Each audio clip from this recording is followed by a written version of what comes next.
Bismillahirrahmanirrahim. Assalamualaikum warahmatullahi wabarakatuh.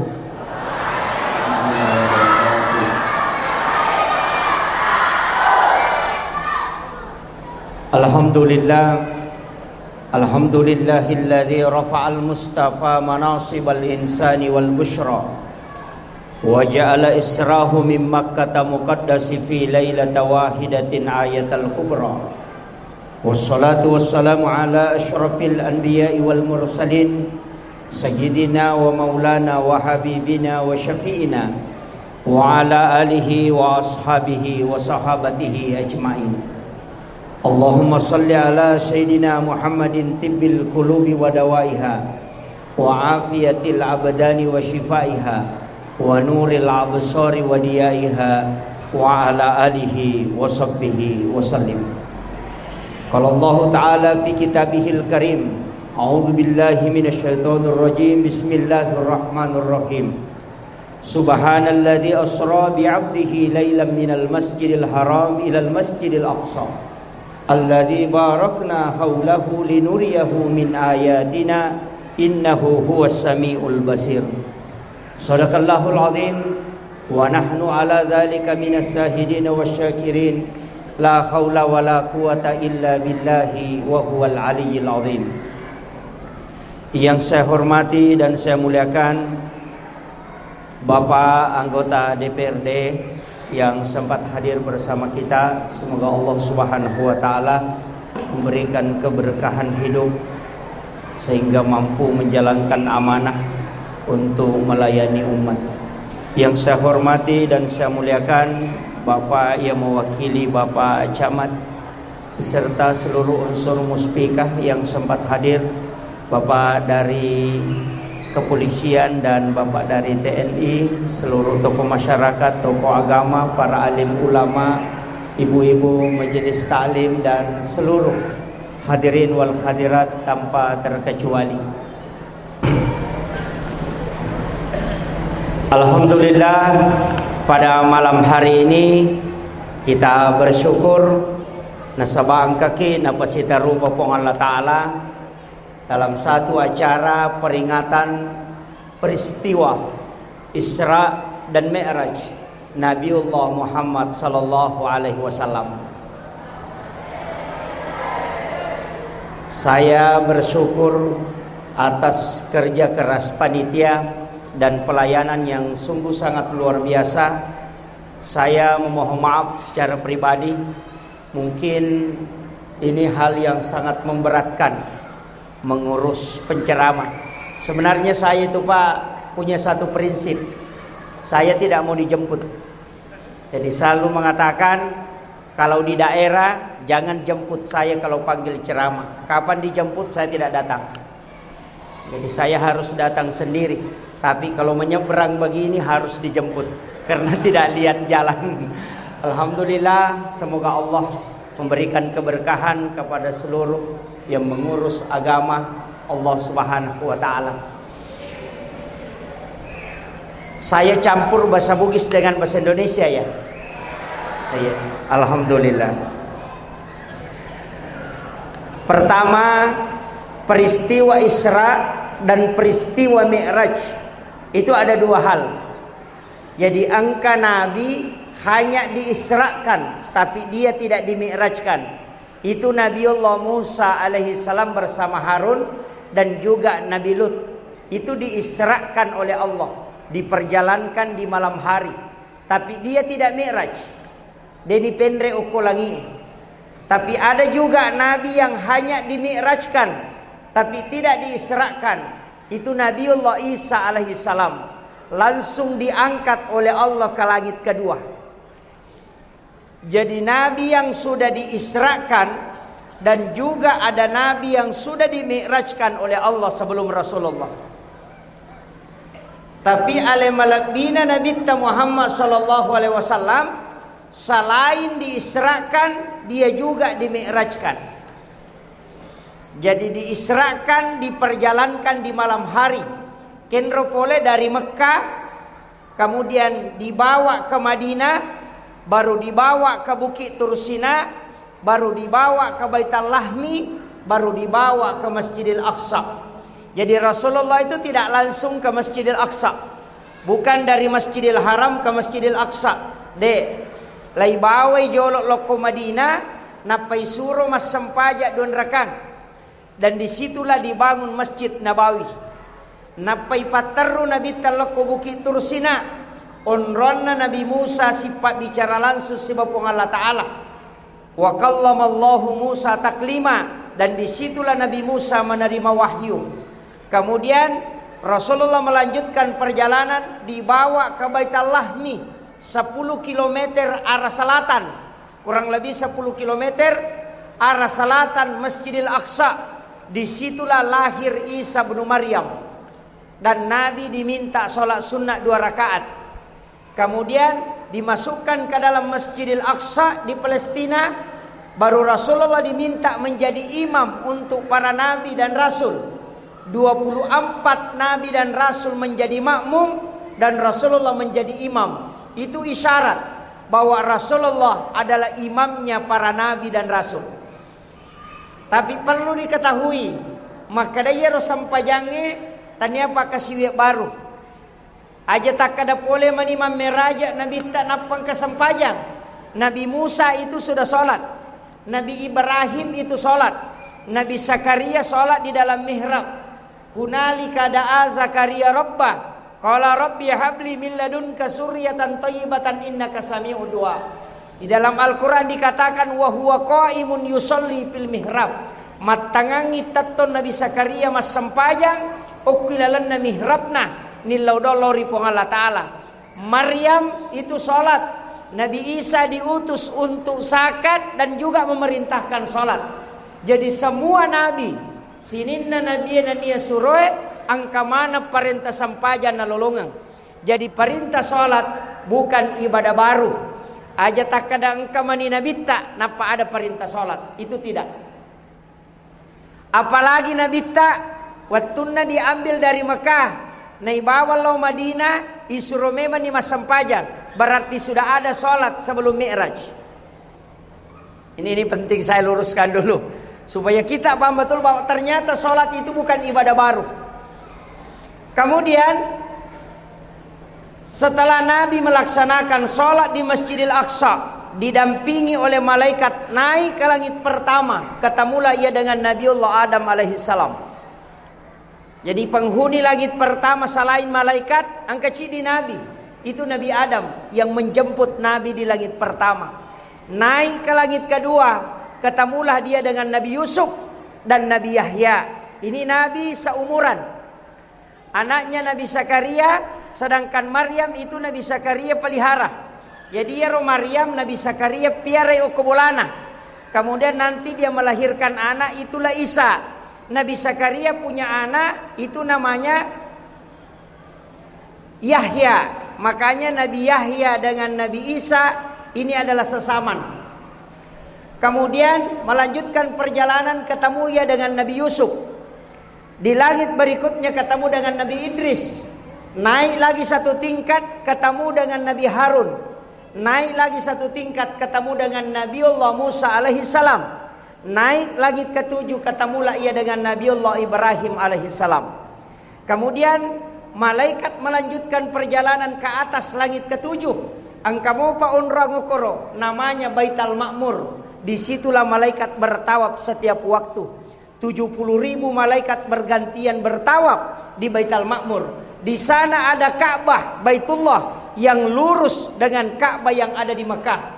Tapi yang ada di Baitul Ma'mur itu lurus dengan aras. Makanya kalau ada sesuatu dijatuhkan di aras, akan jatuh di Ka'bah Baitul Ma'mur dan akan langsung jatuh di Ka'bah di Mekkatul Mukarramah. Makanya kenapa orang yang tawaf di Mekah itu doanya mustajabah, karena dia tembus ke Baitul Ma'mur dan aras. Di sebelah kanan aras, disitulah ada mimbar satu, mimbarnya Nabi Ibrahim. Sebelah kiri aras, mimbarnya Rasulullah. Jalan masuk surga itu sebelah kanan aras. Jalan masuk neraka itu sebelah kiri aras. Tapi Nabi mimbarnya di sebelah kiri, di jalan masuk neraka. Yana tu ampai pangulutta Sayyidina Ali karamallahu wajhah. Itu ada gelarnya khusus, karamallahu wajhah. Kalau Abu Bakar As-Siddiq karena membenarkan peristiwa Isra dan Mi'raj. Umar Al-Faruq karena bisa membedakan mana haram mana halal. Kalau Umar makanan-makanan dan itu haram pasti dia muntahkan.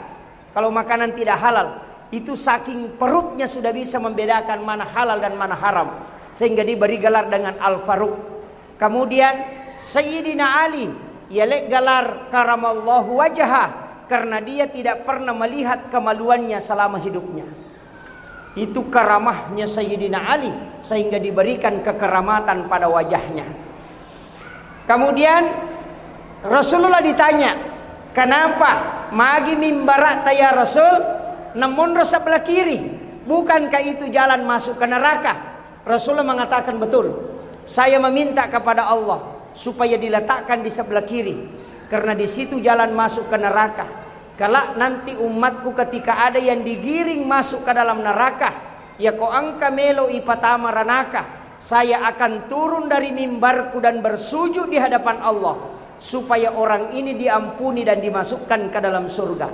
Itulah makna kalimat wasyarafa wad-darajata 'aliyatar rafi'ah wa ba'ashu maqaman mahmudan alladhi wa'adata innaka la tukhliful mi'ad. Makanya makadai Nabi siapa yang mendengarkan azan kemudian dia menjawab azan dan bersalawat kepadaku sesudahnya dan membaca doa sesudah azan, maka pasti dia mendapatkan syafaatku kelak. Karena itulah janji Nabi ketika dia menunggu kita di depan pintu masuk ke dalam neraka, di atas mimbarnya Rasulullah menunggu. Ini penting saya wasiatkan kepada seluruh jamaah. Namo magare jinna namo magare patok ko jama-jamange nareko bangi tawe hentikan. Tan kalinge bangi. Salah satu siksaan orang yang tidak meninggalkan pekerjaan ketika azan dikumandangkan, ia tu tahu dena melo mak daka limanna komate. Tidak mau bersedekap. Ia ko ipak daka limanna pecu. Makanya dari situlah kita diajarkan oleh ulama kita dalam kitab Tabaqatus Sadilatul Kubra. Nareko angka atau mak daka limanna komate na dena mi mak daka ipak daka na cia mak daka, maka sedekapkan dia, baru tahan dan azankan di telinga kanan, baru kemudian lepaskan. Tidak usah diikat, maka itu tidak akan lepas. Itulah yang diajarkan ulama kita dari dulu. Kemudian malaikat Jibril menyampaikan pesan, ya Muhammad, lanjutkan perjalananmu. Saya hanya sampai di Baitul Ma'mur, tidak bisa melewati tempat ini. Kapan maliwak Kak Mendre, saya akan hancur. Coba, itu tingginya makamnya Rasulullah itu. Kedudukan nurnya Rasulullah itu sangat tinggi. Sehingga malaikat Jibril mengatakan hanya sampai di sini. Jadi Rasul menerima sholat tidak didampingi malaikat Jibril. Tidak ada malaikat yang mendampingi ketika ketemu dengan Allah. Hanya sendiri dia naik. Nah sebab malaikat Jibril sudah menyampaikan, ya komendre Kak Muhammad, maka saya akan hancur. Dari situlah makna kalimat Imam Ja'far dalam kitab Barzanji. Dia mengatakan, anta nurun fauka nurin. Engkau Muhammad cahaya di atas cahaya. Jibril adalah cahaya karena dia adalah malaikat, tapi engkau mengalahkan karena engkau bisa melintasi alam yang tidak bisa dilintasi oleh malaikat Jibril. Itulah makna anta nurun fauka nurin. Mendre nabita di satu alam namanya Sidratil Muntaha. Tapi denok korot tarima nabita sempajang. Nabi masih melangkah satu langkah ke atas Sidratil Muntaha, namanya alam istawa. Dari situlah dia mengucapkan salam kepada Allah. Aga beresallanna nabita at-tahiyyatul mubarakatus sholawatut thayyibatu lillah. Coba. Aga nasang Ini yang Nabi sampaikan, at-tahiyyatul mubarakatuh sholawatu thayyibatu lillah. Allah mengatakan, assalamu alayka ayyuhan nabiyyu wa rahmatullahi wa barakatuh. Kenapa dia pakai alaika? Karena Rasulullah dengan Allah itu ketemu langsung, musafahah. Makanya Nabi itu melihat wajah Allah. Makanya kalau di hari kemudian orang itu akan melihat wajah Allah seperti melihat bulan purnama. Itu hadis Nabi. Dan Rasulullah langsung melihat wajah Allah, ketemu langsung dengan Allah. Makanya Allah mengatakan, assalamu alayka ayyuhan nabiyyu wa rahmatullahi wa barakatuh. Apa kata Rasulullah? Assalamu alayna wa ala ibadillahi sholihin. Coba, ini ada sedikit saya mau bahas. Maka dari tau pandrita atau hakiki, at-tahiyyatul mubarakatuh sholawatu thayyibatu lillah, itu adalah kalamur Rasul. Assalamu alayka ayyuhan nabi wa rahmatullahi wa barakatuh, itu adalah kalamullah. Jangan disatukan dalam lafaz, pisahkan. Jadi ya kota baca ya lepangi. Jadi at-tahiyyatul mubarakatuh sholawatu thayyibatu lillah, singgah. Baru lanjutkan assalamu alayka ayyuhan nabi wa rahmatullahi wa barakatuh, singgah di situ. Baru lanjutkan lagi assalamu alayna wa ala ibadillahi sholihin. Itu saktah. Magi na to lepang okko mila palangi. Tapi okko paringerangi mesti isumpung. Aja tapas sarangi ri paringerangi, tapi tapas sarangi ri lapalangi. Bedakan itu. Makanya assalamu alayka ayyuhan nabiyyu wa rahmatullahi wa barakatuh itu hadir. Ajak tabere salangi nabi ta kode ta pahadir. Kemudian assalamu alaina nabi ta nanya wa ala ibadillahi sholihin. Tapatama ni aleta. Paringerang koro wong Allah Ta'ala si bana bitta. Kemudian kita ikut di belakangnya. Yana tuna sepat tarekae dua temas syarat telu temal laisang. Temas sarangi wong Allah Ta'ala si bawa surona temal laisangi atamatapa engkel lori nabitta si bawa wong Allah Ta'ala. Jangan pisahkan itu. Tasingkaru koro. Kemudian asyhadu alla ilaha illallah wa asyhadu anna Muhammadar Rasulullah. Itu pengakuannya Rasulullah. Tapi ada kalimat Allahumma sholli ala Muhammad. Tidak pakai sayyidina. Coba. Dena pakai sayyidina, maka dabami Allahumma sholli ala Muhammad wa ala Muhammad. Jadi ya kau angkat baca ya tu dena pakai sayyidina, maka itu benar. Tapi ia konatari sayyidina dena salah. Ini penting. Kenapa? Saya mengambil analogi sederhana.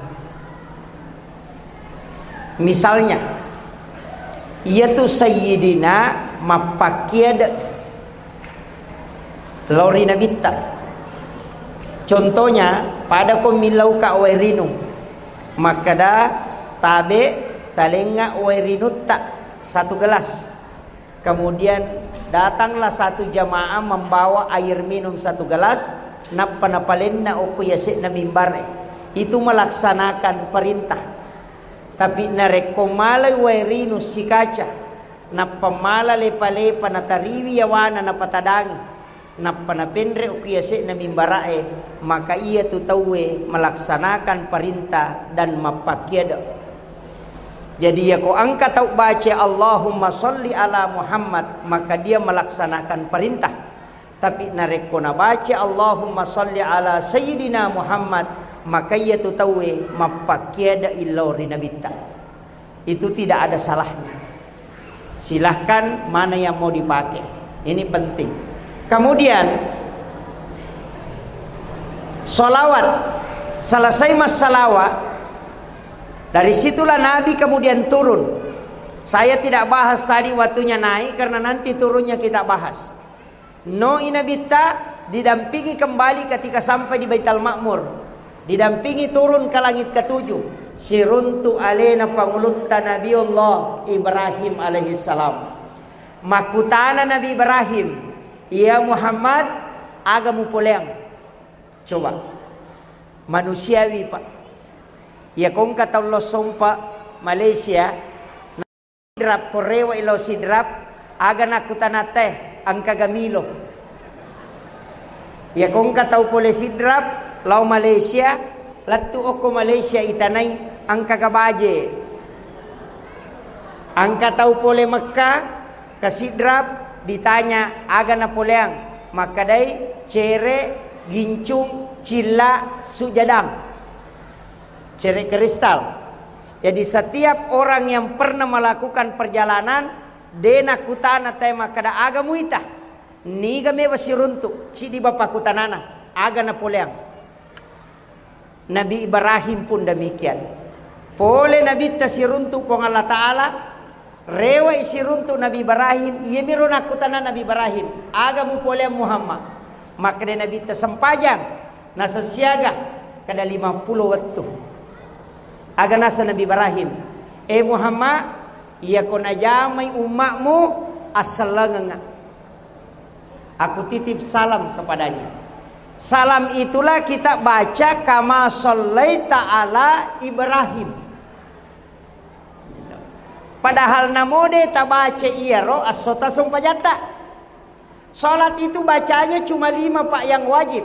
Yang pertama Allahu Akbar, yang kedua Fatihah, yang ketiga syahadat, yang keempat salawat, yang kelima salam. Hanya 5 bacaan yang wajib dalam salat. Doa iftitah sunnah, bacaan surah sesudah Fatihah sunnah, bacaan ruku itu sunnah, yang wajib itu rukunya. Tokop boleh rokok wajib, bacaannya sunnah. Sujud yang wajib, bacaannya sunnah. Tahiyat hanya 2 wajib, hanya syahadat dengan salawat. Kalau orang tidak hafal at-tahiyatul mubarakatuh, langsung saja baca syahadat, baru salawat, baru salam ke kanan, ke kiri itu sudah sunnah. Jadi ya kong katau dena sampaja na sabak maka dewa pala ibacana tasurubani pak guru ya 5 ewe. Ya kodena pala ya 5 mate bawan ni.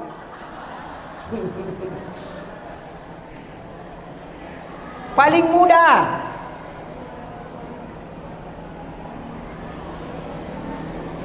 Maka dari apa isangi Pak Ustaz? Meka macio koi mange aga niya na.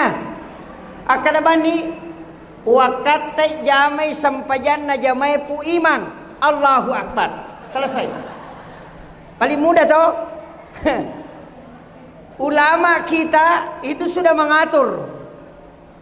Makanya sholat ini Pak, dena wadi wakeleki. Perintah yang lain itu Allah titip melalui Jibril. Zakat dititip melalui malaikat Jibril. Haji dititip melalui malaikat Jibril. Puasa dititip melalui malaikat Jibril. Tapi sholat tidak. Tapi sininna pakka siwenge na titip puang Allah Ta'ala melalui malaikat kepada Rasulullah bisa digantikan. Bisa.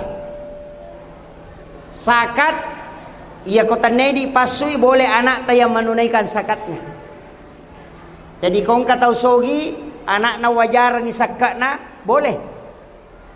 Kemudian haji sudah tua tidak mampu naik haji, kasih uang ke anak kita atau cucu, nanti dia yang hajikan, namanya badal haji.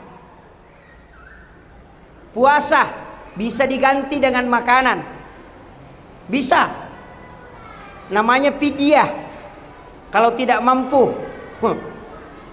Kemudian puasa juga ketika ada yang wajib kita tidak selesaikan, ketika kita wafat anak boleh menggantikan, namanya qada puasa. Tapi sholat tidak bisa. Dari situlah kenapa tidak ada yang mendampingi Nabi ketika menerima sholat. Maka dia nabi ta ya kode mulle tatonge tudako. Ya kode mulle tudange liuko. Ya kode mulle liue isyarat mu pakai. Kalau tidak bisa pakai isyarat, panggil Pak Imam. Nanti Pak Imam yang selesaikan. Itu berarti sudah meninggal. Kalau kau tinggalkan, harus kau ganti. Dena cocok maka datawe jamangi. Angka deni zaman atau mate tidak bisa ditutupi oleh orang lain. Kenapa? Karena sholat tidak melalui titipan kepada yang selain Rasulullah. Iyana tu ampai pak degaga pak kasiwiang lai challa tau matoe icalla indo amboe kodena jamai anae kecuali sholat. Ya kodena puasa anak ta deni callaki, kodena pasusak ke anak ta tidak dihukum orang tua. Tapi kalau anak kita tidak sholat, maka yakin pasti kita dapat bagian. Yaitu ampai ta pas sekolah pesantren ini anak tak. Di sini ada pondok pesantren, masukkan anak kita ke pesantren. Maka da wede apa je na melo ma pesantren Pak Ustaz? Magampang. Masukkan saja ke pesantren, kalau 3 hari dia lari tidak masalah. Yang penting pernah masuk ke pondok. Awal daftar dulu di situ. Maka dah lari mak de Pak Ustaz, tidak apa-apa. Nanti di hari kemudian kita sudah punya modal. Maka dah pura ni upatama pesantren ini pun lari mak de. Ya. Nah sabak ia kodenan kata patamai pasti newa ki matu. Demetona kana pasikola agama kak. Coba. Tasuro ya na tama sempajang, ya kodeno ko agama ta pasikola. Tapi ya kok ki pesantrennya serahkan ke gurunya. Podangi pembinana, tabarasa ikodena sempajang. Napaki made.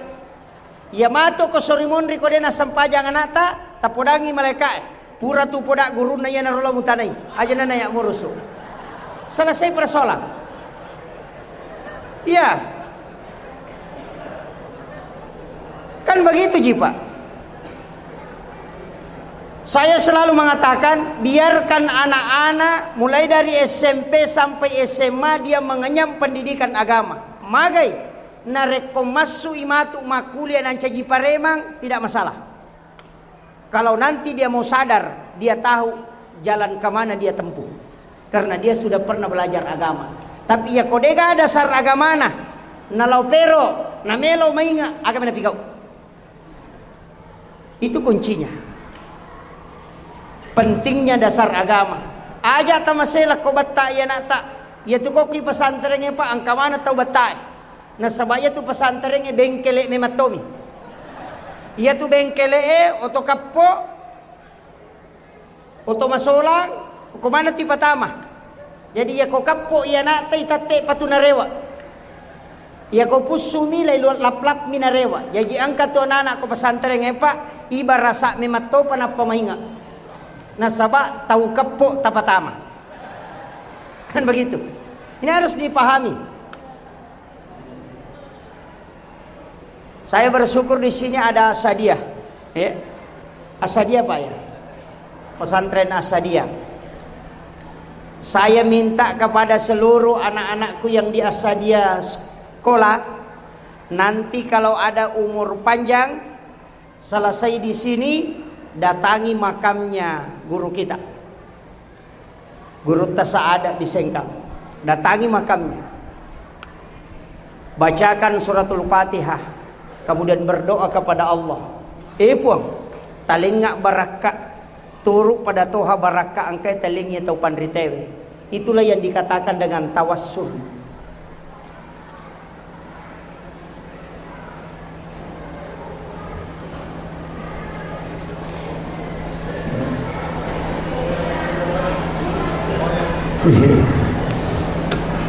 Iya.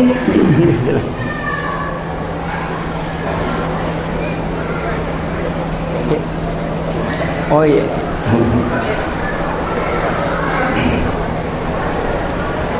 Jadi saya itu Pak Bu, setiap ke Makassar kalau dari Sidrap pasti saya singgah di makamnya Guru Kiai Abdul Rahman Ambodale. Itu di Mangkoso. Dan singgah di situ bacakan suratul Fatihah.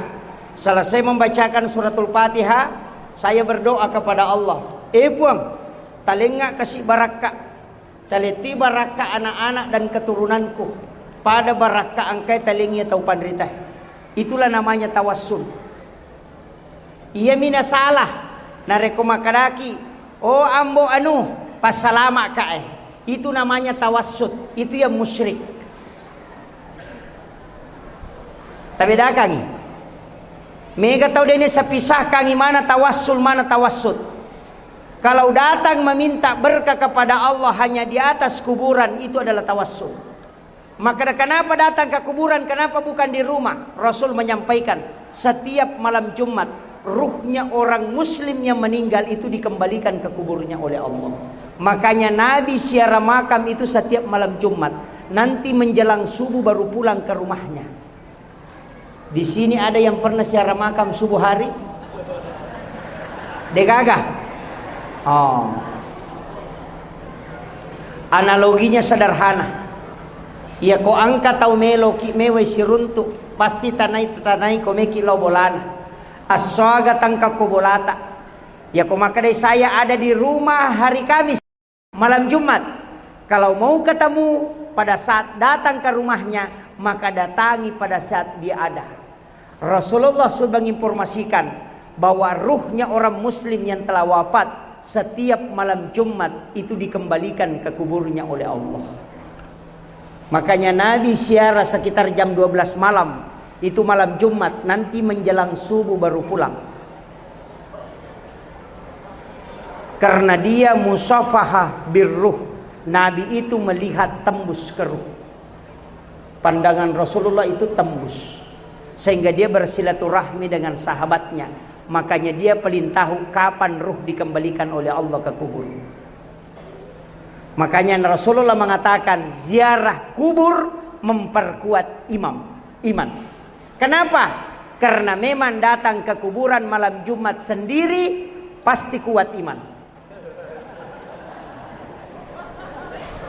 Iya, karena kita membayangkan bahwa begini kala nanti kalau saya wafat, tidak ada keluarga yang datang, tidak ada yang saya temani, hanya bunyi-bunyian cacing dan yang lainnya, dan kita berada di malam gelap gulita, tidak ada yang mendampingi. Begitulah persis ketika engkau kelak wafat, maka orang itu akan sadar dengan kehidupannya.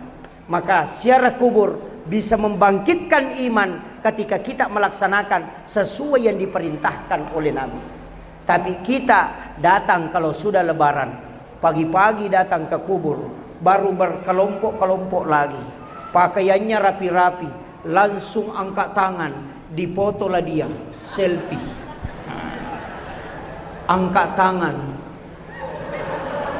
baru dia masukkan di Facebook, tulis mudah-mudahan dilapangkan kuburnya. Tidak ada. Anda tidak doakan. Ini. Makanya dari situlah kenapa di subuh Jumat itu dibaca Alif Lam Mim Tanzilu dengan surah Al-Insan. Hal ata'al al-insani hinu minad dahri lam yakun syai'an mazkura. Itu intinya. Kemudian saya lanjut, nanti tidak selesai ini. Kita janjian saya ceramah maksimal 1 jam. Ya, maksimal 1 jam. Kemudian Rasulullah ketika Nabi Ibrahim mengatakan, saya titip salam kepada umatmu yang melaksanakan perintah ini. Dari situlah kita menggunakan kalimat kama shallaita ala Ibrahim. Kenapa Nabi Ibrahim yang minta? Apa balasannya?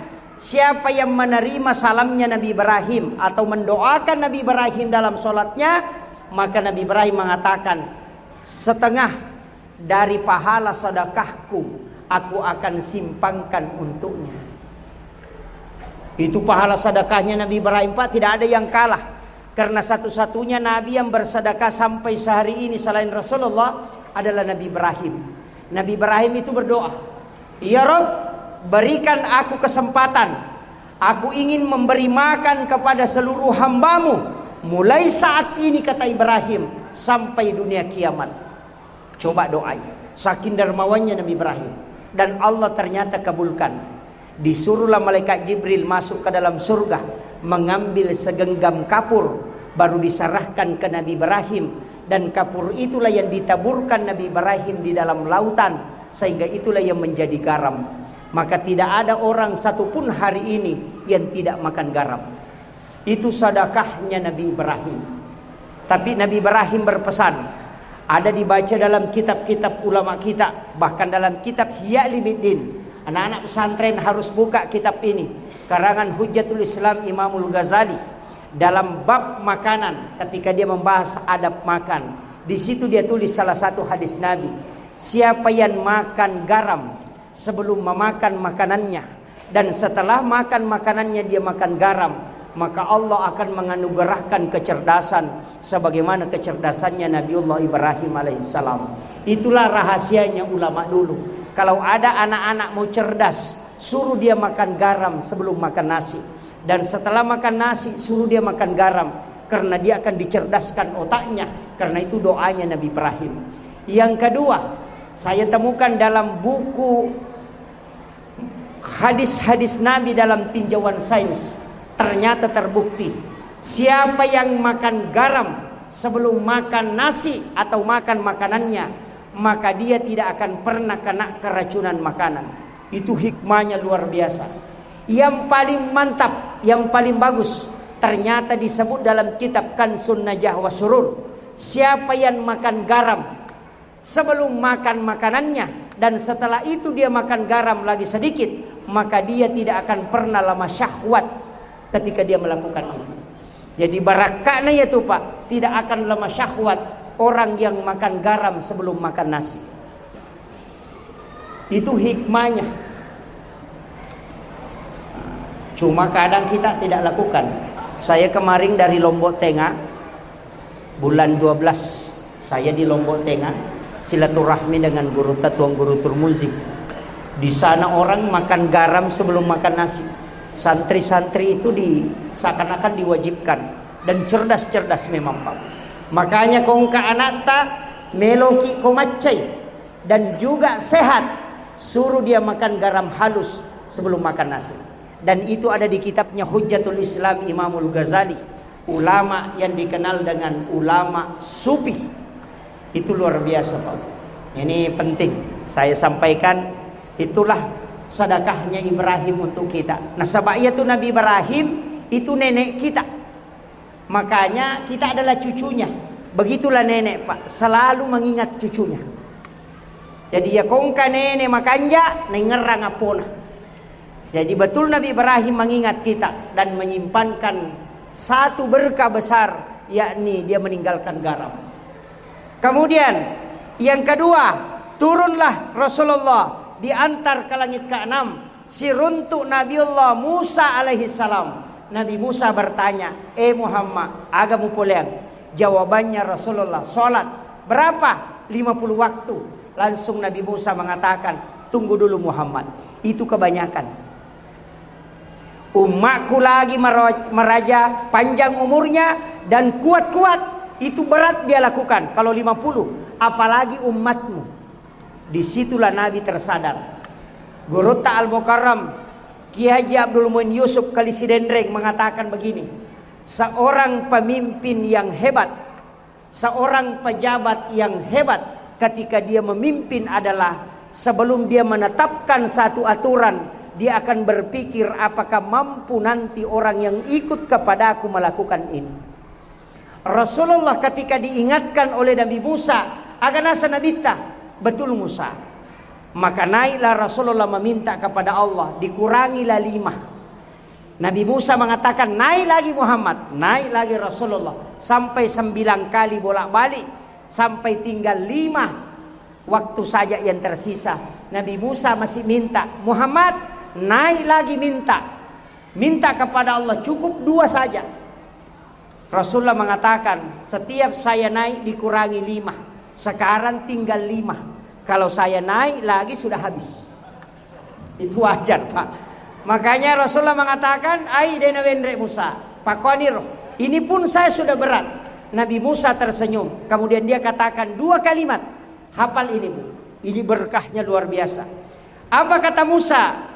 Ahmad Ruhullah, Muhammad Habibullah. Ini yang orang tidak ambil ucapan Nabi Musa itu. Ahmad Ruhullah. Kenapa? Tidak ada kepentingannya Nabi Musa suruh Rasulullah bolak-balik, Pak. Tidak ada. Tidak ada kepentingannya. Apa untungnya untuk Nabi Musa ketika sholat dikurangi? Tidak ada. Sholat tidak dikurangi juga tidak ada. Tapi kepentingannya Nabi Musa adalah karena Nabi Musa tidak pernah melihat wajah Allah di bumi.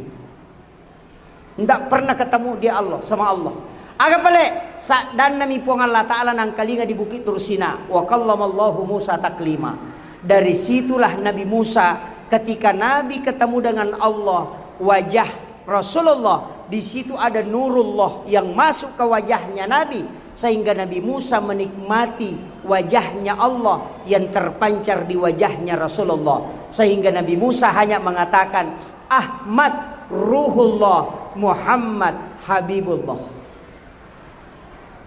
Siapa yang membaca kalimat ini ketika khatib duduk di atas mimbar untuk mengambil khutbah kedua pada hari Jumat, dia meletakkan tangan kanannya di sebelah kiri dadanya, kemudian dia baca Ahmad Ruhullah, Muhammad Habibullah, maka orang itu akan dikenali kelak oleh Rasulullah di yaumil akhir.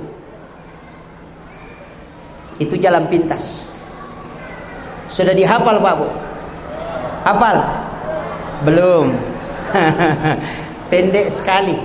Ahmad itu Pak sholat.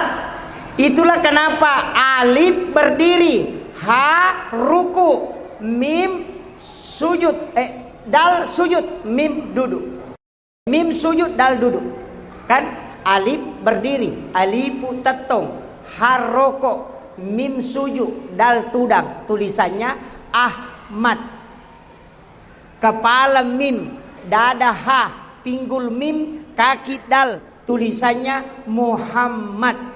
Ya natu nak dapat tarekae Muhammad tetong Ahmad mas sempajang.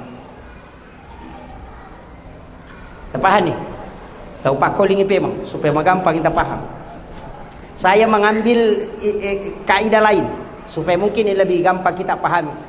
Ia rawatakalewe unsurnya 4. Tanah, air, angin, dan api. Maka kenapa tidak kelihatan tanah Pak Ustaz? Begini. Kalau mau ambil analoginya, ya kongka makunrai, beli terigu, beli blueben, gula pasir, kemudian telur, kemudian dicampur dan di blender. Insya Allah jadi roti. Hilang telurnya. Maka tubuh manusia ada unsur api, ada unsur tanah, ada unsur air, ada unsur angin menyatu, tapi dia tidak kelihatan. Tapi ketika kita emosi, maka muncul panas. Itu akan muncul dengan sendirinya.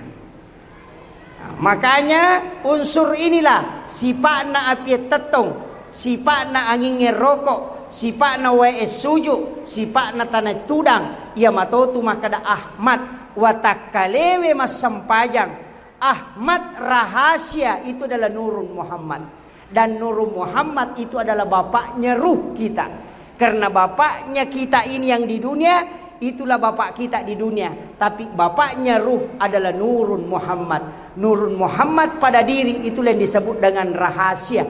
Ia matotu yasa tau, ia matotu yasa sempajang. Jadi ya kau angka tahu dena sempajang, ternyata tahu ia tuh. Ini penting ini. Tahu-tahu nih. Bedakan. Makanya sholat ini penting Pak. Saya pernah sedikit bertanya sama guru tak.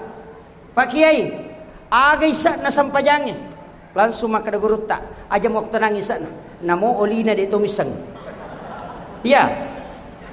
Maka daga Pak Kiai, angka tahu maka darut tumu balalin romo de gamu lolong aku de misang isa na sampajangnya. Maka dia guru tetaniaga pe palolo ngakong kena belang. Coba jawabannya guru tak. Maka agak sana, maka dia guru tenda. Peringeran, baca, gerakan.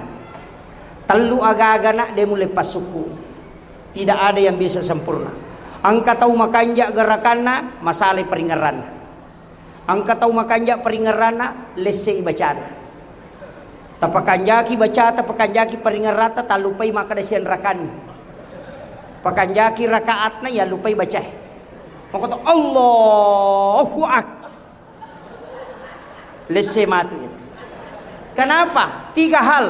Paringera melo ipakan jaki, baca melo ipat 7, gerakan melo ipat suku. Karena tidak mungkinnya sempurna. Dari situlah ada namanya sholat sunat, penambal sholat fardu. Patempele na sampaja perlu. Tapi tapahangi, angka tahu pak aku surimon rimatu masesah. Apa ia miko malap pa ita wenangkah. Angka patempele na degagawat dina tempele. ini nanti yang rasa ini.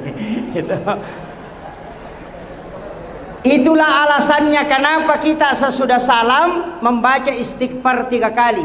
Astaghfirullahalazim, astaghfirullahalazim, astaghfirullahalazim. Kenapa 3 kali? Nasabak telu dosa na pas sampajangi. Dosa paringerang nasabak puang Allah Ta'ala nunrui mangulo na lese paringerana. Dosa yang kedua adalah gerakan yang tidak sempurna. Dan dosa yang ketiga adalah bacaan yang tidak sempurna. Sehingga istighfar 3 kali menghapuskan 3 kesalahan dalam sholat. Pak engkau tu tahu purana mak beresalan sunnah lupa masuk. Tahu sombong itu. Pak kami tahu mak tu pak. Kamak pita na lupa tamah. Purana mak beresalan imangin lupa na masuk. Mangulo saliwa memang di sandalan. Anak macone belisi itu. Mudah-mudahan tidak ada di sini.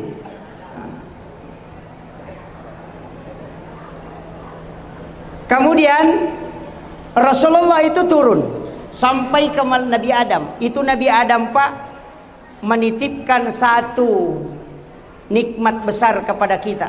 Ini kuku. Kuku ini adalah kulitnya Nabi Adam. Jadi itu olina Nabi Adam, inilah kuku kita. Agak berakan. Semua kulitnya itu Nabi Adam itu kuku. Jadi angkat tu napak kedaleki Nabi Adam. Ternyata kuku ini pak luar biasa.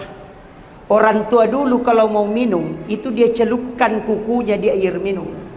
Nah reko angka we dikhawatirkan ada racun di dalam. Atau air itu terkontaminasi dengan barang yang berbahaya. Maka celupkanlah kuku dan baca sholawat. Kemudian minum, insya Allah kalau ada racunnya itu akan tawar. Itu hikmahnya. Orang tua dulu itu ajarkan, tapi kadang kita tidak pakai. Sekarang pak mulai terungkap, ada buku itu kitab sekarang mulai diangkat. Termasukkan Sunnah Jawa Surur karangan Sayyid Abdul Hamid Al-Qudsi itu mulai diangkat. Kenapa? Karena kitab ini terbukti. Saya dapat di kitab itu banyak sekali manfaat. Termasuk kenapa orang tua dulu kita, jika ada anakmu mau sekolah, antar hari Selasa ke sekolah. Daftarkan dia hari Selasa. Kenapa hari Selasa? Karena di hari Selasa lah ilmu pengetahuan itu diciptakan. Dan malaikat itu di hari Selasa akan mendoakan siapa yang menuntut ilmu. Yang kedua, kalau mau beli kendaraan, beli hari Senin. Supaya kendaraan itu tidak hancur kemudian ada penggantinya. Tapi kapan kau beli hari Jumat, maka pasti kau akan tersiksa dengan kendaraan itu. Karena hari Jumat bukan untuk mendapatkan rezeki, tapi untuk ibadah sepenuhnya kepada Allah. Dan ternyata dibicarakan ulama dari dulu. Nah, tapi saya tidak mau bahas terlalu jauh. Maka dia matuk Mas Sandro Ustaz. Ini yang bahaya. Termasuk ilmu orang tua kita dulu. Nareko angka anak-anak di ayung. Itu dikasih cermin disimpan di bawah ayunan. Orang Bugis dulu begitu. Jadi ya kok angka anak-anak itu jang malah caming atau pisau yang kayak cermin disimpan di bawah ayunan. Itu ilmu jin. Ilmu jin.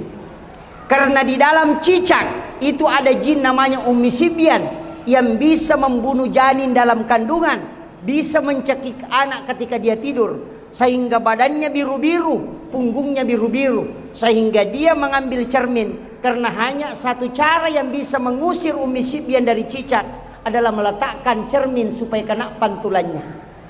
Itu ilmunya orang tua dulu. Sekarang orang mengatakan bid'ah karena dia tidak tahu. Makanya Nabi Musa mengatakan hati-hati dengan cicak, karena di situ ada jin perempuan yang bisa membunuh janinmu dalam kandungan. Rasulullah menyampaikan kepada kita, siapa yang membunuh cicak dengan satu kali memukul supaya kita tidak menyiksanya, maka 200 hasanat dia dapatkan. Karena membunuh satu cicak itu bisa menyelamatkan satu jiwa. Bayangkan itu, Pak. Dari dulu sudah disampaikan Nabi, ternyata ulama mengungkap rahasia ini. Saya dulu, Pak, tidak percaya. Ada istilah orang tua dulu pamali. Ternyata kita buka kitabnya Hadratus Syekh Hasyim Asy'ari. Di bab terakhir itu dibahas 8 perbuatan yang menolak datangnya rezeki. Siapa yang melakukan 8 perbuatan ini, maka 40 hari rezekinya akan tertolak. 1. Bersandar di daun pintu. Itu pantangan. Itu hadis Nabi, Pak. Ada di dalam kitab Sunan Ad-Darimi. Itu Hadratus Syekh Hasyim Asy'ari, pendiri Nahdlatul Ulama, itu hafal Al-Kutubut Tis'ah. 9 kitab hadis dia kuasai. Makanya dipanggil dengan gelar Hadratus Syekh. Menulis kitab dan di dalamnya itu dia jelaskan 8 perbuatan sesuai hadis Nabi. Siapa yang melakukan salah satunya, rezekinya tertolak 40 hari. Dengarkan baik-baik. 1. Sandar di daun pintu. Yang kedua, membuka jendela sesudah sholat asar. Yang ketiga, matangangi na pakai pakaiannya na lulukangi. Ini yang banyak. Handphone dipakai lapkan ke baju. Perempuan yang paling banyak, ambil cangkir dasterna nagetang penalulukan. Itu menolak rezeki 40 hari. 1 bulan 10 hari. Kemudian yang paling sering juga kita lakukan, ya kongkap paket tak kita buka, kemudian kita jadikan lap, baru masukkan ke tempat cucian, alasan besok mau dicuci. Ulama kita mengatakan, ya kongka wajujumu pura malulukang carepa nappa mutaru mulai meko pakai selesai aja lalu mau pakai masa padal ya tu dia nasabak mage pasti na cilakaiku. Itu kuncinya, Pak.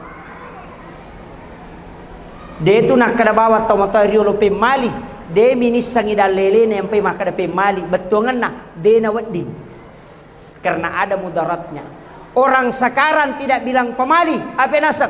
Bid'ah. Karena ujung neraka. Ini kekeliruan kita memahami kaidah.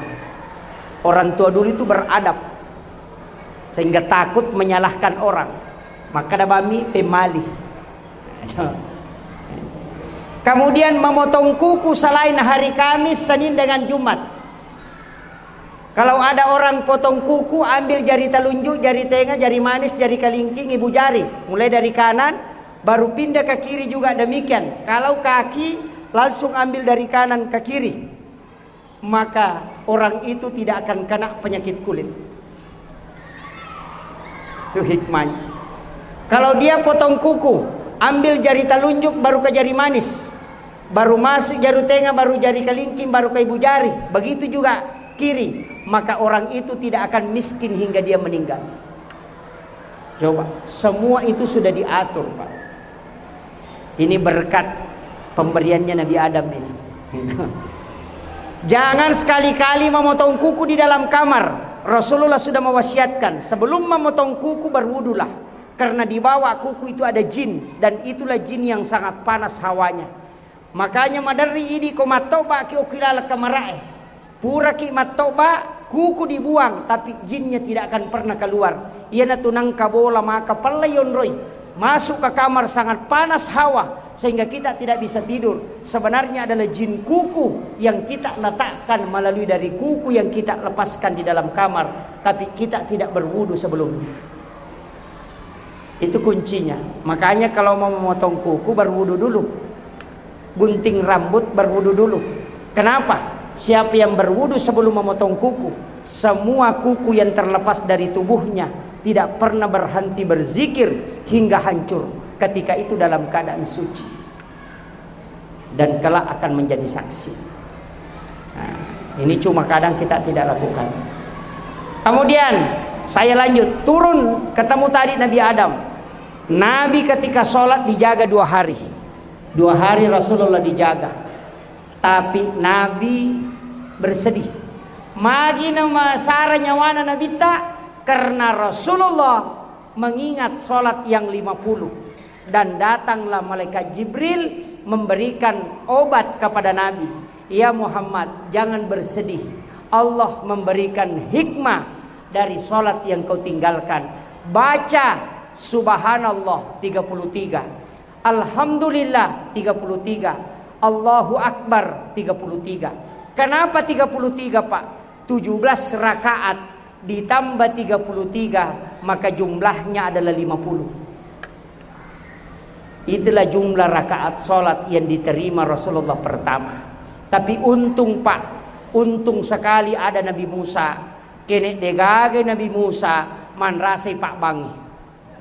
Akka 50 memang lauli subang. Nalai dece nang ke Nabi Musa. Maka jadikan ini sebagai tanda kesyukuran. Jangan tinggalkan sholat. Aja lalu. Tajami sampajange Pak. Angkat tu tau maka aish. Deto gaga gunana mujama ko de misang isa na sampajange. Maka de gurut takali si dendreng. Itimbang makapeh tan ritimbang anu dee. Ya kongka mujama angkai tajang. Ya ko de gaga mujama de gaga tajang. Ya nangka kepala desa de nakibua lapora tatak lai tikang. Tapi ya kongka laporanna iparessa mojolo. Orang yang sholat masih bisa diperiksa. Tapi yang tidak sholat malampu Pak Jallo nama kada taruno korotama iko. Tapi Pak Ustaz, bagaimana hukumnya? Banyak orang yang rajin sedekah tapi dia sholat. Maka orang yang rajin sedekah tapi dia tidak sholat, ada istananya di dalam surga. Itu janji Nabi. Mambana masjidan fid dunya banallahu lahu baitan fil jannah. Nigi tau bangun masjid okolino karena lillahi ta'ala. Dia bersedekah untuk pembangunan masjid, bersedekah untuk pembangunan madrasah, maka dia akan dibangunkan istana di dalam surga. Tapi dibangunkan, tidak dikasih masuk. Iya. Kama kadami Nabi tak nigi tahu bangun masigi okolino lai bangungan i hotele oko suruga. Dena kada Nabi tai patama i suruga i bangunga hotele. Jadi kau dena sampajang angka bolana tapi dena tama. Dari situlah kenapa akimis sholat wa atus zakat selalu berdampingan. Artinya buat kunci untuk kau bisa masuk dan persiapkan rumah yang indah untuk kau tempati. Makanya setiap waktu selalu ada celengan lewat. Tapi ada juga orang sengaja tidur. Ini bahaya. Sedekah itu penting Pak. Kenapa ada bacaan berubah dalam sholat? Angka cik dibaca berubah. Bukan Allahu Akbar, tapi Sami Allahu liman hamidah. Padahal bacaan sholat pertama itu bukan Sami Allahu liman hamidah. Semua pergantian gerakan adalah Allahu Akbar. Takbiratul ihram Allahu Akbar, ruku Allahu Akbar, bangkit dari ruku Allahu Akbar, sujud Allahu Akbar, yang terakhir cuma salam. Tapi kenapa bisa berubah? Bangkit dari ruku menjadi Sami Allahu liman hamidah dan Rabbana lakal hamd, itu gara-gara sedekah. Angka pangulut Sayyidina Ali dari melakukan perjalanan tiba di rumahnya agak hampir menjelang siang, tapi anaknya menangis. Hasan dan Husain itu menangis, cucunya Rasulullah. Makutane Sayyidina Ali oko istrinya, kenapa anak kita menangis? Agak jawabannya, meliwasangi anak tak. Dari pagi dia tidak makan sehingga dia menangis. Sayyidina Ali mengatakan, saya tidak bawa apa-apa. Kemudian dari situlah istrinya mengatakan, ini ada uang 6 dirham, saya minta kepada mohon dibelikan makanan untuk anak tak. Maka diambillah uang 6 dirham ini, berjalanlah Sayyidina Ali menuju ke pasar untuk membeli roti. Tapi depa nama bela na salain na bolana nang katau kasyasi liu oku yasik na batue madarike makutana Sayyidina Ali aga mo piga oko tu nasuhe maliu salak daga kasi talungas so ni dewanre maka de Ali malada pay. Iya anakku si poloso minatari ini sudah 3 hari dia mengambil uangnya 2 dirham, walaupun ini dia sangat butuhkan, untuk dia sedekahkan sebagai tanda kedermawanannya. Nalai onna ia tahu nalanjutkan perjalanannya Sayyidina Ali. Di tengah jalan ketemu lagi. Angkat tahu kau meniase nak kasih matinro, panomana kasih alelena. Kemudian Sayyidina Ali bertanya, "Majid nang kamaku aku tu?" Nasawe Ali, 5 ngasso ni dewanre. Meliwasalada ka kasih dega gaisa na watakwe. Menudulada nyawaku. Sayyidina Ali memberikan uang 2 dirham kembali. Jadi tinggal 2 dirham dia pegang. Kemudian dia melanjutkan perjalanan, hampir masuk di pintu pasar. Ada orang tua na patamay tuluna bembe na kwalona na panacipira limana na sabaan ka bembe na tulijok ka macene, tapi dia sangat lapar, melo bali bembe na naciatarala. Aga nasa Sayyidina Ali, maji mu pakito alemu, nasa kaje bembe ku de na metarala kasi de panang kawanre si minggu di dewanre we. Sayyidina Ali mau memberikan 2 dirham, tapi dia mengatakan mungkin tidak ada untuk anakku. Sayyidina Ali langsung masuk ke pasar, membeli roti, kemudian dia ambil roti itu, dia suapkan ke orang tua ini. Setiap dia makan dia tanya, "Mesoni gah?" Nasa depa. Dia suap lagi. Capu to mani roti napa makada mesona sadim. Dia kagak tawana. Maka Sayyidina Ali beranjak meninggalkan tempat dengan niat nanti di rumah neneknya saya akan datang mencarikan makanan di rumah Rasulullah. Tapi sebelum dia tinggalkan langsung ditahan pundaknya. "Hei nak muda, bantu saya. Kau sudah membantu saya dengan sedekahmu tadi, bantu saya kasih laku ini kambing." Sehingga Sayyidina Ali mengambil dan mempertanyakan berapa harganya. 40 dirham. Dan Sayyidina Ali mengambil kambing itu dan kembali melapor ke istrinya. "Lattu ibolana, nabuka pintunna benena kasih. Alhamdulillah, liwa riona." Kenapa? Uang 6 dirham bisa membawa kambing besar 1 ekor. Maka dai benena, "Wi, loppu patu bembe talina 6 dirham diwalengi." Kata taniana, "Ini kambing hanya amanah. Uang yang kita serahkan kepada saya untuk membeli makanan, saya sedekahkan kepada orang yang sangat membutuhkan." Apa kata istrinya? "Saya bersyukur kepada Allah karena hanya itu yang kita miliki kelak di hari kemudian." Coba Pak, ini anaknya Rasulullah. Kalau istri kita anaknya si Anu, kasih uang suruh beli ikan, kita beli rokok, pasti dilempar kalau kembali. Iya. Makanya Rasulullah mengatakan, Sayyidina Ali mengatakan, "Saya diminta, ini amanah, saya harus jalankan untuk menjual kambing ini." Istrinya mengatakan, "Juallah, nanti saya datang ke rumah neneknya untuk mencarikan makanan." Ternyata Sayyidina Ali kembali menarik kambing itu menuju ke pasar. Di tengah perjalanan langsung dicegat oleh orang yang naik di atas unta. Ia tahu nak terpelupa no, napares saya bembe, mapamulai do cilin na tanru na latu ajena. Takajanna aganasang iya na bembe nenekku mau pasapa na pannauruntuk, maka saya akan beli kambingmu.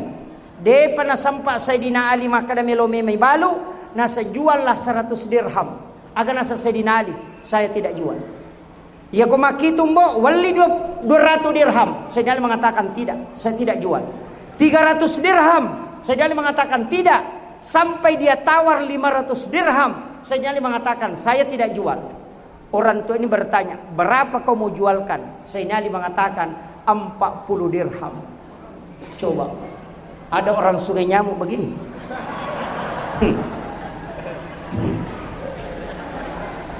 Kenapa Sayyidina Ali tidak menerima tawaran itu? Karena itu adalah hanya amanah. Dia diperintahkan untuk menjual dan diberi amanah, mengatakan hanya 40 dirham harganya. Sehingga Sayyidina Ali mengatakan, saya hanya diminta, ini bukan kambingku, tapi kambing orang yang saya jualkan. Maka saya diminta menjualnya dengan harga 40 dirham. Maka dihitunglah uang ini tadi, kemudian dikasih Sayyidina Ali. Kemudian diambil satu keranjang uang, kemudian diberikan kepada Sayyidina Ali. Dan beritahu, ini harga kambingmu. Dan ini uang tambahan sebagai hadiah untuk kambing ini. Dan jumlahnya menjadi 600 dirham. Sayyidina Ali mengambil uang itu, membawa ke orang tua tadi yang di pintu pasar. Langsung dia serahkan. Ini uang harga kambingmu 40 dirham. Hitung.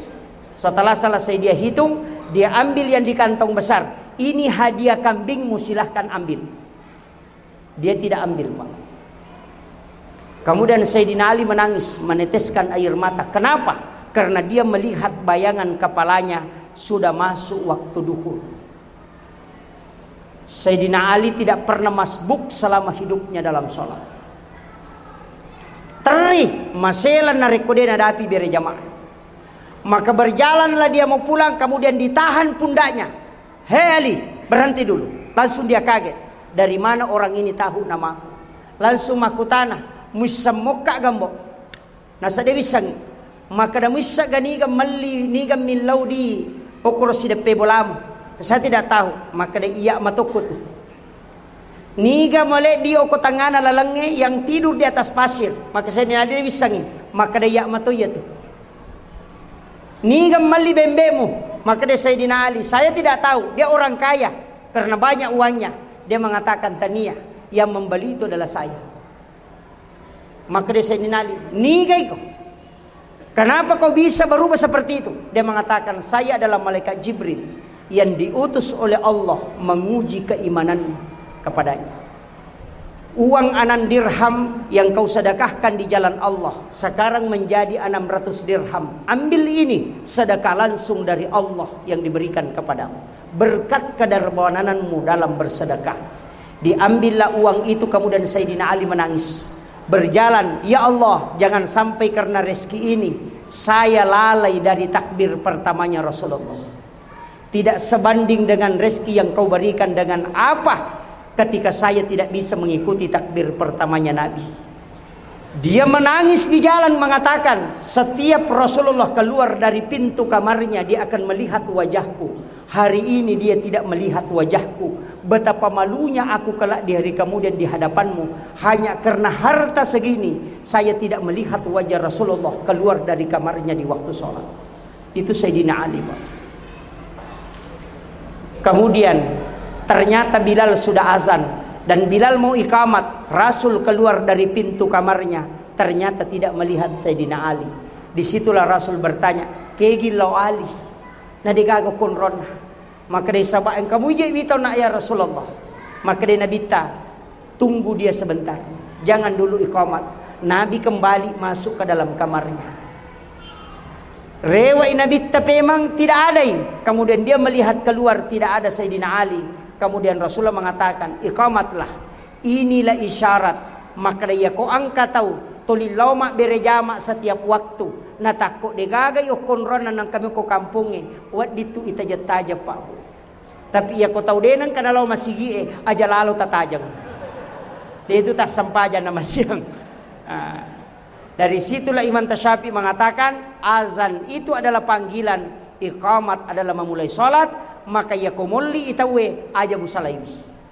Ya ko pura ko bang aja mulan sakama nasaba magay nasaba iya tu bange pangulli. Angka tahu tu nolli itawe na palan sukama berarti nolli itawe na panasalay.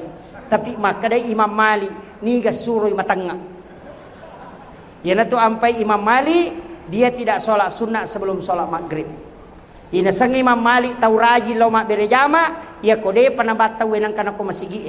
Ya ko bappi tay na palaw tahu kutu ya tunasang Imam Mali apa yolli pinapalaw. Coba itu bedanya. Kemudian Rasulullah sementara sholat dan ruku, kemudian Sayyidina Ali berwudu. Apa kata Ali sebelum berwudu? Ya Allah, betapa celakanya aku ketika aku masbuk dalam sholat gara-gara rezeki yang kau berikan ini. Dan ternyata lai tendra ulunna nabi tau malaikat Jibril kemudian dibisi, jangan bangkit sebelum Sayyidina Ali masuk mengambil saf. Pastama Sayyidina Ali langsung dia takbiratul ihram, kemudian dia langsung ruku. Apa kata Nabi? Bukan Allahu Akbar, tapi dia mengatakan Sami Allahu liman hamidah. Allah langsung mendengarkan pujianmu kepadanya. Maka dari situlah malaikat mengatakan Rabbana lakal hamd. Itulah sehingga itu yang kita baca pada saat ruku dan bangkit dari ruku. Itu barakahnya Pak. Kemudian Rasulullah mengatakan, ya Ali, Jibril datang kepadaku, Allah menitip salam kepadamu. Bayangkan itu Pak. Itu begitu mulianya orang yang tidak dilalaikan oleh hartanya untuk datang berjamaah di masjid. Itu mulia sekali. Sampai Allah yang menitip salam kepada orang ini. Tapi kadang ini Pak, cede-cede merempaki. Nah sebab magai, idi matur isam pajangi, tania sampajangi matur ki. Ya ko idi matur isam pajangi, mepi tu loro ta sampajang asara. Akasana mepi tu asara ta sampajang loro. Mepi isah napa masa pajang mangeriba. Magai nasa jolo, matupi, cinampak pi. Jolo, ya ko jama-jamata taja bu, maka dah selesai pijamaku napa ka masampajang, denang kana selesai. Pura ki masari meki mapel, pura ki mapel meki masasa, pura ki masasa meki mandaku sasa, pura taraku sasa meki kilo masari, pura ki masari meki manasu, pura ki manasu meki mapelena penne, pura ki mapelena penne meki manre, pura ki manre meki bisa penne, pura bisa penne meki lo mapulu sasa, pura masulu sasa meki malapi sasa. Degaga selesai na jama-jamata. Ia ko makadaki selesai pijamaku napa ki masampajak pajaiwi itu dena mungkin. Ia ko tanya idi selesai kang dena selesai. Makanya makade guruta usaha kang inai ko yatoro ko sampajangi aja nai ko matoro iwatuna sampajangi. Ini penting. Tapi kebarakah na Bu. Siapa yang sholat subuh minta di sujud terakhir. Sholat subuh. Sujud terakhir. Sholat subuh, nareko angka masalah tak hadapi, tidak ada penyelesaian, minta di sujud terakhir, insya Allah Allah akan berikan petunjuk. Itu sholatnya Nabi Adam ketika dia sujud bertaubat dan tidak diterima taubatnya kecuali dia berselawat kepada Nabi. Itu intinya Pak. Nah makanya di sini ada anak-anak kita, di sini ada menghafal Al-Quran ya. Alhamdulillah. Saya kasih modal, ini yang terakhir. Saya kasih modal. Di sini masjid selalu ada pintu sebelah kiri dan sebelah kanan. Pintu itu adalah pintunya imam. Saya pernah belajar tasawuf di Aceh, di Biren sama guru Tasenur. Beliau sampaikan begini, 4 hal aja lalu nasalai imam. Nomor sidi, imam tidak boleh lewat pintu besar. Iyaiku imam enak aja lalu mulai pintu na makmum. Masuklah melalui pintu kecil karena itu pintu. Di sana malaikat menunggumu untuk mendoakan engkau. Jangan lewat di pintu makmum. Ya kung ka ima de tono lay pintu na makmunna, insyaallah de natasakka bacana de to ni kalo ko makmunna. Na sabab iya tu imangi ya kui kale ko makmunna pasti lesse bacana. Magay na sabab ya sei ka mengikue naya pokoe. Listrik kita di sini kalau di pembatas 900 watt kemudian kita nyalakan 1000 watt balon pasti sepak okoro magay nasaba yase imak denge na yon riye mak denge makumati itu imangi ya nangkai mak dena mesi sampu bacana dena me makanja peringarana berarti yase yukutu makmun na alena. Kuncinya jangan lewat di pintu makmum, lewat di pintu khusus karena di situ ada malaikat yang akan mendoakan kita. Yang kedua, idi imangi aja lalu ta sampaja sunnah kuilala masigi okoki bolata masampaja sunnah kega bolana imangi. Ini yang samping di sebelah sini atau di sebelah sini. Itu rumahnya Rasulullah. Maka sholatlah di situ di dalam. Magai ya ko angka imang talu tau mina pananungang. Dena sampaja sunnah kuilala masigi. Tapi okomi roma sampaja sunnah kecuali yang berjamaah. Maka dena imangi na rekodena si runtuk Nabi Muhammad sallallahu alaihi wasallam. Itu janjinya. Kemudian yang ketiga, ajak lalu tak dicarukun rota mancajimang. Tempat imam itu adalah mihrab. Mihrab itu 2 lapis. Kenapa? Karena dia tempat komunikasi langsung dengan Allah. Kenapa Nabi Zakaria tidak punya keturunan? Istrinya sudah menopause, tidak mungkin bisa melahirkan, tapi dia masuk berdoa di dalam mihrab, kemudian mengangkat tangannya di dalam sholat, langsung dijanji anak laki-laki yang bernama Yahya. Kenapa? Karena di mihrab. Gurut tak Haji Abdul Rahman Ambo Dalle, kamarnya dibagi dua. Si puek nonroi mas sempajang, si puek nonroi matinro. Tempat sholatnya itulah dikatakan mihrab. Ya kong kasantrin na melo rewa na degaga na tamparan, aganasan. Huang deka si gaga diku na melo ka rewa. Maka de guruta, masuklah ke dalam kamarku, di situ ada bantal kecil. Maka angkat itu dan mudah-mudahan ada rezeki yang kau dapat. Setiap anak-anak tamu koromala dui tidak pernah habis, dan semua santri yang minta itu tidak pernah kosong. Tapi denang kana taruh di guru tokor. Pulekendroi di dalam Al-Qur'an Allah sudah memberitahukan kita. Kullama dahala alaiha Zakaria al-mihrab wajada indaha rizqan. Qala ya Maryam anna laki hadza? Qalat huwa min indillah. Innallaha yarzuqu man yasha bighairi hisab. Itu kuncinya. Jadi ya rupa Nabi Zakaria dia gaga anak-anak 50 tahun milau doang kubolana, tapi dia diterima sampai dia diterima donna. Doanya tidak mustajabah sehingga dia mengambil anak perempuan Anurena, kemanakannya dia ambil, itulah Maryam. Dia pelihara, bikinkan bilik, di dalam biliknya dia buat mihrab tempat sholat. Ada 2 anak tangga, itulah alasan kenapa mihrabnya imam itu 2 lapis. Lapisan bawah ada amla, lapisan kedua ada sajadah. Karena mihrabnya Maryam itu 2 anak tangga. Itu dalilnya. Maka ketika Nabi Zakaria membuka pintu kamar kemanakannya, mulai heran. Magai, setiap hari dia bawakan makanan, tapi pas 3 tahun dia mulai kaget. Kenapa? Angka Andre naruntu ilalang. Anehnya lagi, makanan musim panas di musim dingin. Magi nang kadoriang oko kamarai natanya waktu doriang. Magi nang kalase oko natanya waktu lase. Kenapa bisa ada kurma segar di sini dan di sini tidak ada pohon kurma? Aganasang Maryam. Ketika Nabi Zakaria mengatakan, "Anna laki haza?" Polekendroye. Jawabannya Maryam cuma satu, "Huwa min indillah." Yaitu gagai lansu poluk ku Allah Ta'ala. Nabi Zakaria tidak percaya. Tanya ko Nabi, makunra-kunrai. Saya ini Nabi, sudah puluhan tahun berdoa, tidak diijabah, tidak diberikan anak, tapi engkau anak perempuan yang bukan Nabi. Kenapa bisa doamu tembus, bisa diberikan rezeki? Nabi Zakaria mengatakan, berarti bukan doamu yang mustajabah, tapi tempat inilah yang istimewa. Maka dia beritahu kemanakannya, keluar dari situ. As-sukokutu, niat tam. Hunalika da'a Zakaria rabbah. Masuklah Nabi Zakaria di situ. Wa huwa qaimun yusolli. Matangangi tatto masampajang.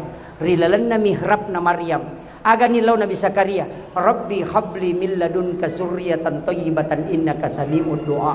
Langsung dijawab, panadatul malaikatu wa qaimun yusolli fil mihrab. Annallaha yubassyiruka bi Yahya musaddiqan bi kalimatin wa sayyidan wa hasura wa nabiyyan minas solihin. Mustahil menurut akal sehat, karena istrinya sudah tidak haid. Tapi kenapa dia bisa hamil? Karena dia meminta di dalam mihrab. Seseorang yang berdoa di dalam mihrab, sesuatu yang mustahil itu tidak akan pernah terjadi. Mustahil. Kenapa? Karena Allah yang akan langsung membantunya. Itulah kelebihannya mihrab. Magi gurutta nangka mihrabna nasabak kong kasantri na melo rewa dengan tamparan nasuri tamu korodan tidak pernah habis uangnya. Itu langsung dari Allah. Itulah rahasianya. Kenapa setiap ulama ada namanya kamar pribadi? Karena di dalam kamar pribadi di situ ada tempat sholat khusus. Cuma kadang ini Pak, malok bolata, malok kamarata, WC mi pakanjaki, tapi tempat sholat tidak ada.